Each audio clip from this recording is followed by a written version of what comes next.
What's up, mamas? Welcome back to the Kids OT Health channel. If you're new here, my name is Nicole. I'm a mama, a pediatric occupational therapist, as well as a certified lactation consultant. And on this channel, I'm helping you better understand and serve your child's developmental needs. So if you haven't subscribed already, please consider doing so for weekly helpful information. And today we're going to be diving into how to increase your milk supply. That is right. We're going to be diving into the physiological aspects of making milk and building a supply to sustain your little one. But one quick note before we get going, down below in the description box, I've put together a great resource for my breastfeeding mamas. It's 10 myths versus 10 facts on breastfeeding, and these are commonly believed myths. And I think you'll be surprised by some of the really interesting facts that are found in this PDF, and it can help you in your journey to successfully breastfeeding your kiddo. So if you're interested, click the link down below to get yours. All right, mamas, let's get into it.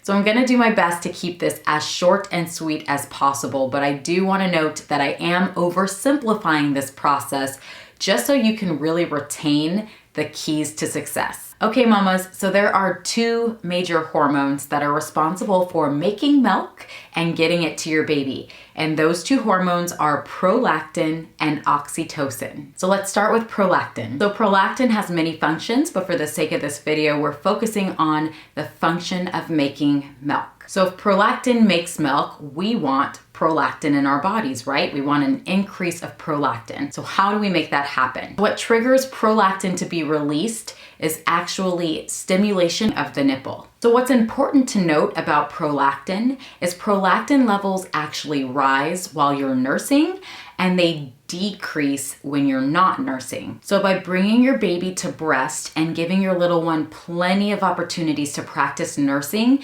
you're getting that nipple stimulation, which then sends a message up to the brain, the pituitary gland to be exact, to release this hormone, prolactin.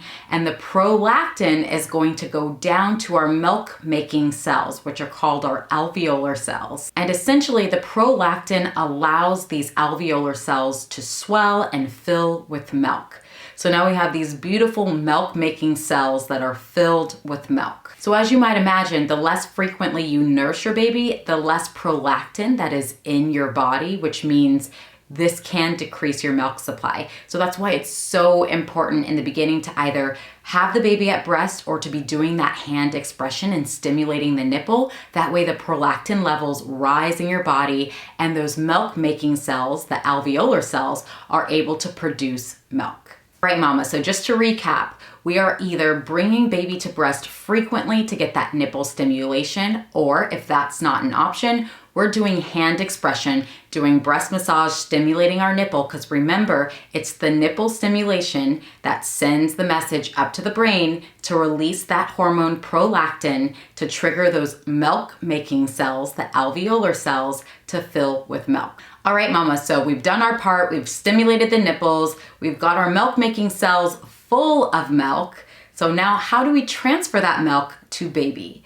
And that is where the other half of the puzzle comes in, our good friend oxytocin. Now, oxytocin is responsible for the release of milk because let's be honest, making all the milk in the world is no good if we can't figure out how to transfer it to our little one. So you might have heard oxytocin referred to as the love hormone. And it got this nickname because oxytocin can be triggered through conditioned responses.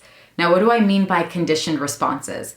This is when, we hear a baby cry and we might start leaking milk, or maybe we smell our baby and they're just so delicious and again, we're leaking milk. Now, of course, those are all great ways to start releasing some milk, but if we really want to get the flow going, the thing that's going to trigger oxytocin is nipple stretching. So that occurs when your baby is at the breast and they're taking your nipple and they're actually stretching it. It's changing shape to go to the back of their mouth where they use their tongue to then compress the nipple to bring milk into their mouth. So the nipple's basically being stretched and it's changing shape. This can also happen if you have a pump, right? You can see that the phalange on the pump is actually pulling or stretching your nipple. So that nipple stretching actually sends a message up to our brain and tells our pituitary gland to release the hormone oxytocin. And once this oxytocin is in our body, it's going to trigger very specific cells. These are muscle cells called myoepithelial cells. And what's cool about these specific cells is that they surround our milk producing cells, if you remember, our alveolar cells. And these muscle cells are then told to contract. So as these muscles are shortening in length, they're squeezing our alveolar cells that are filled with milk, and that is where the milk is released from our milk ducts. Pretty cool, right? So that is how we make milk, and that is how milk is then expressed through our breast. So it's important, right? We want the frequent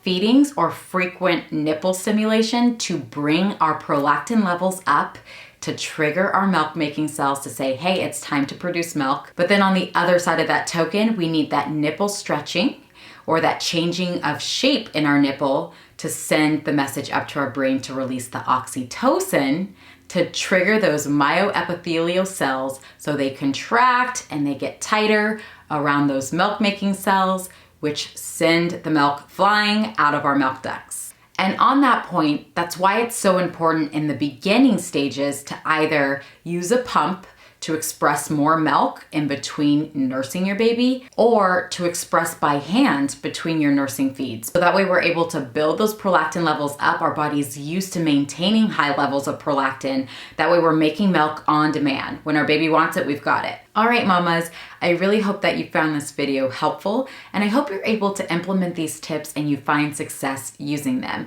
Please drop me a comment below if you've tried these techniques and let me know if they've worked out. I'll catch you guys in the next video. Thanks again for watching. Bye.